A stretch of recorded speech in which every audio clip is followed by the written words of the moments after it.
My name is Lindsay McGuire. I work at Together We Can in payroll and HR. And my day-to-day role looks very much like answering questions about their people's paychecks, volunteer honorariums. I do a lot of paperwork, making sure that all our paperwork is in compliance for Vancouver Coastal Health, making sure everyone has their tuberculosis test results and criminal record checks are completed. And I think the question I probably get asked the most often is how much sick or vacation time do I have left? Before working at TWC, I used to sell scuba diving vacations. So I worked as a travel agent and we sold specifically scuba diving trips to dive shops who would put together groups and we'd send them off to wherever they wanted to go, usually Philippines or Indonesia, some really, really cool exotic places. Yeah, it was amazing because I was paid to go and dive in some incredible places and come back and tell people about them, like Fiji and Cayman Islands. Unfortunately, it just didn't, living in the Lower Mainland, obviously things cost a lot of money, and I had a child in full-time daycare at the time, and financially it just wasn't going to work for me long-term, but I still think of it as a really exciting time in my life that I got to experience that. Not quite all over the world, but they're called familiarization trips. So they sent me to those two specific places, Fiji, which is a place that most people only dream of, and Cayman Islands was incredible too. So yeah, I used to be really active in the dive community. I used to go to the Fraser Valley Scuba Club regularly. They'd have monthly meetings. So I don't want to say that I was like an influencer by any means, but the idea of sending somebody on a familiarization trip is to have them exposed to the country and figure out what's great, what's not great, find vendors and providers and things like that to use, find out who's trustworthy, who's not, who's good, who's not, and come back and use them and promote trips there. My schooling background, actually TWC put me through the Payroll Compliance Practitioner Program through the Canadian Payroll Association, which is now actually called the Canadian Payroll Institute, I believe. And they paid for my tuition, so I'm actually fully certified as a payroll compliance practitioner.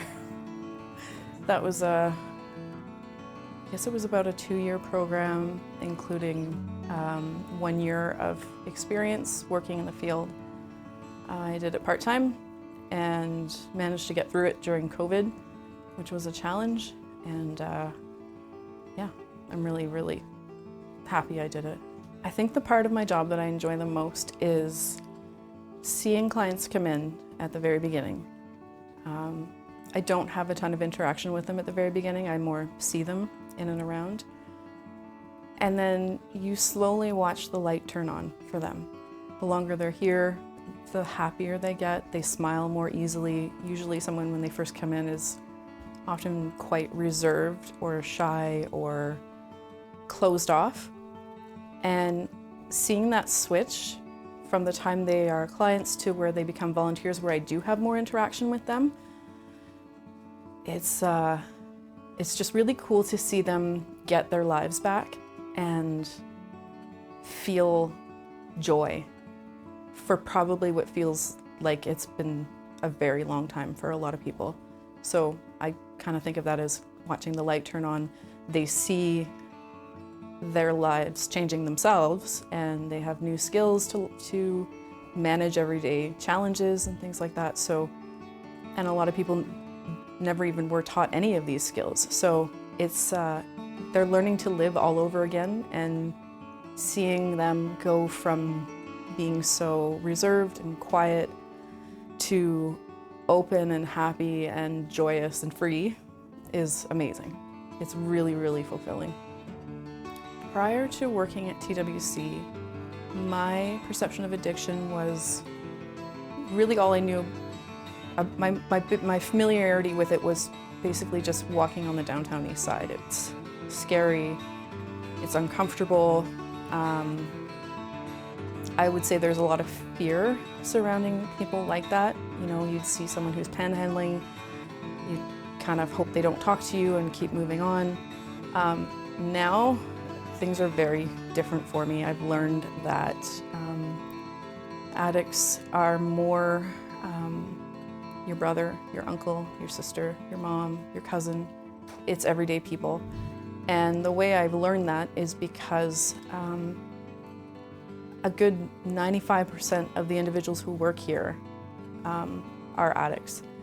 And they're so functional. They work really well. You'd never know that they were addicts if you didn't know that they were addicts. You'd never have any idea. So it's actually really difficult for me to imagine a lot of these people in active addiction because I just didn't ever know them any other way. So it's taught me that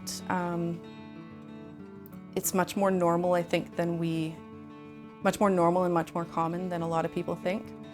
And I now see people who are in active addiction, people who are entrenched in the streets with a huge amount of compassion, realizing that it could be that no one's even looked them in the eyes that day. And so if I do walk by, if I have change, I'll certainly give it.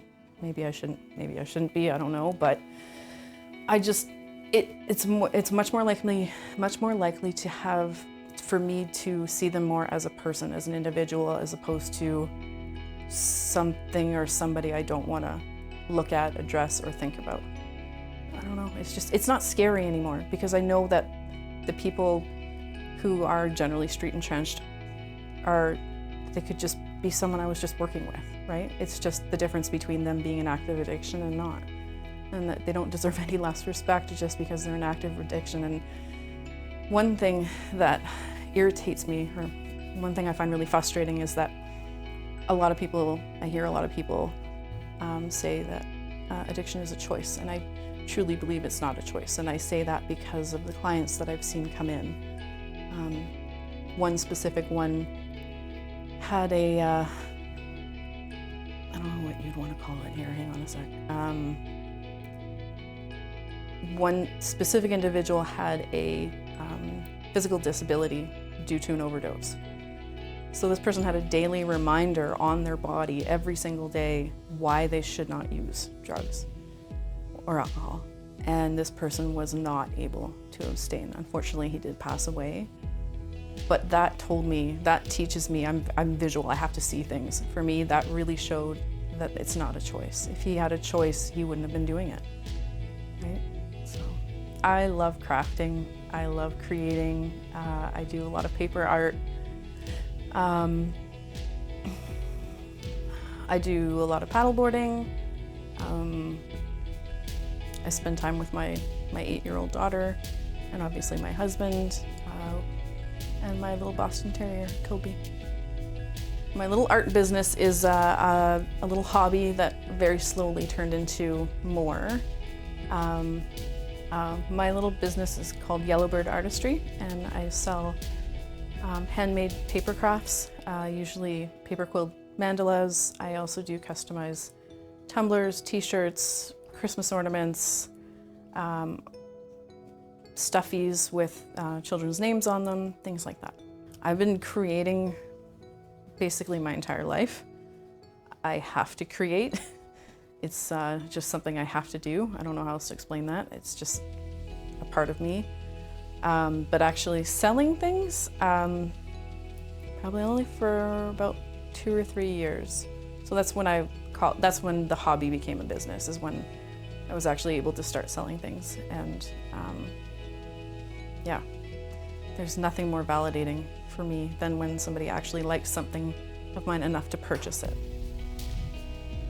One of the best things about working at TWC compared to any other organization, for example, is I find the conversations you have with your coworkers have so much more depth to them than any other normal place.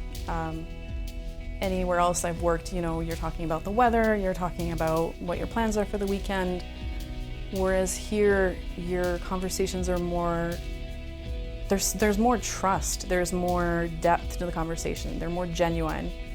Someone will come and sit in my office and just say, I had the worst night last night, my partner was giving me a hard time, and we'll just chat about it. And I think because think because for a lot of people, this isn't just work, this is their lives. There's definitely some intermingling there, but it actually makes for a much more comfortable environment. You can feel like you can be more yourself and bear more of your soul, share more of your thoughts and feelings, and have it be reciprocated comfortably. And I think that's one of the reasons why it feels like family, for me anyways. It really does feel like family. I'm really lucky to be a part of it. You feel more connected, I think, to them because, to your coworkers, because you're both more vulnerable with each other. Mm-hmm. It's a safe place to be vulnerable. Yeah. Yeah.